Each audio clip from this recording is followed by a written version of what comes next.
Order खींचने दीजिए।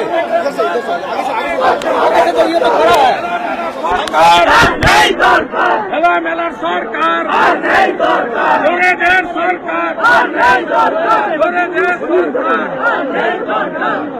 এক এক করে আসবো, এক এক করে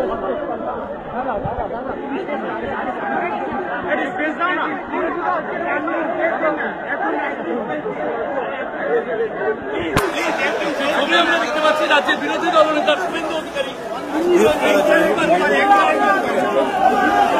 চলে যাবো রাজ্যের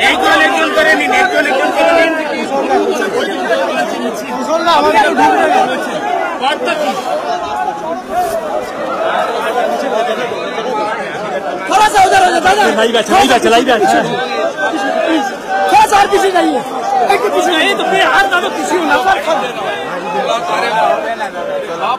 যখন যাবে তখন পোস্ট মেনটেন করে কলকাতা কর্পোরেশন তাহলে মেয়রকে এফআইআর করা কেন হবে না দাদা থোড়া सा पीछे होइए একটু আরে পিছে হয়ে যান মুখ্যমন্ত্রী তার দায়িত্ব পালন করেন এত বড় মেঘ ভাঙা বৃষ্টি এবং 12 জন সহনাগরিকের মৃত্যুর পরেও তিনি পুজো উদ্বোধন থেকে শুরু করে নাচা গানা খেলা মালা তার যা অমানবিক ভূমিকা তাই আজকে মমতা ব্যানার্জিকে ধিক্কার জানাতে ছি মমতা ছি বলবে।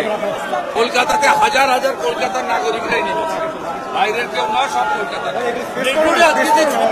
একটু পরে যে লজ্জারে 21 জন মারা গেছে মিরিকে আর সরকারি টাকায় এই জিনিস হচ্ছে। সার্বিকভাবে উত্তরবঙ্গের পরিস্থিতি আপনারা কেন্দ্রীয় সরকার এবং রাজ্য সরকার, আরে কেন্দ্র সরকারই তো করছে সকাল থেকে। এনডিআরএফ না থাকলে কে বাঁচা? ওখানে যে ভৌগোলিক অবস্থা সবাই ঢুকতে পারবে না সব জায়গায়। এনডিআরএফ তো লোককে বানাচ্ছে। আমার সোশ্যাল মিডিয়ায় ভিডিওগুলো দেখুন, সমস্ত ডেড বডি রিকভার এবং ধসে রাস্তা ভাঙাতে সেতু কাটাতে যারা আটকে পড়েছে রোপ দিয়ে পাস করানো থেকে শুরু করে NDRF are doing satisfactory job. শেষ প্রশ্ন, রাজ্য সরকার মুখ্যমন্ত্রী মুখ্য সচিব কোনো বার্তা দেবেন? মুখ্য সচিবকে সকাল থেকে রিপিটেডলি এক্স করে যাচ্ছি। উনি 11টার সময় একটা ভিডিও কনফারেন্স করেছেন ডিএফে। আমি যেটা এখন আবেদন করব মুখ্য সচিবকে, বেটার কোঅর্ডিনেশন দরকার। NDRF, ITBP, army on the now he's in the airport Delhi. I talked to him. He's coming, and the Mr. Niroj Jimba, Mr. Vishnu Sharma, Srimati Sika Chatterjee, Puna Bhangra, all BJP MLAs are working. The volunteer of Akhil Bharatiya Vidyarthi Parishad, they distributed cooked meal in Shanti area, Dhupguri area and multiple others area. Suvendu বাবু, উত্তরবঙ্গ ভাবছে কলকাতায় 12 জন মারা গেল, মমতা বন্দ্যোপাধ্যায় পুজোর carnival করবেন। 21 জন মারা গেছে পুজোর কার্নিভালে। এখনো পর্যন্ত 21 জন মারা গেছে। ওয়েদার খুবই খারাপ, আরো এই সংখ্যা বাড়তে পারে, না বাড়লেই ভালো, প্রে টু গড।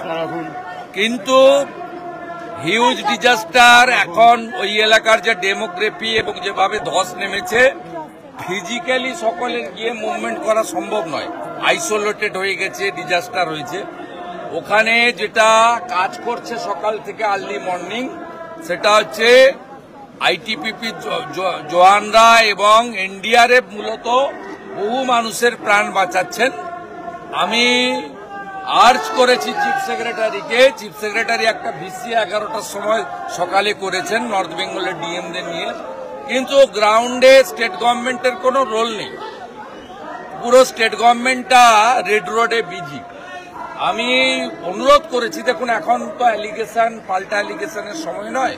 এখন নর্থ বেঙ্গলের পাহাড়ি এলাকার তরাই ডুয়ার্সের মানুষকে বাঁচাতে হবে। আমি দাবি করছি, আমি আমার এক্স হ্যান্ডেলে অনারেবল পিএম এর যে এক্স, তার উপরে কমেন্ট রিটুইট রিএক্স করেছি এবং ভিডিও আপলোড করেছি। আপনারা দেখবেন গ্রাউন্ডের ভিডিও। তাতে আমি বলেছি better coordination in between the central agency এবং স্টেট এজেন্সি দরকার আছে। এনডিআরএফ এবং রাজ্য সরকারের সঙ্গে যেটু বর্ডার এলাকা, আমাদের আইটিবিপি জওয়ান, আর্মি সবার সঙ্গে বেটার কোঅর্ডিনেশন করা দরকার আছে।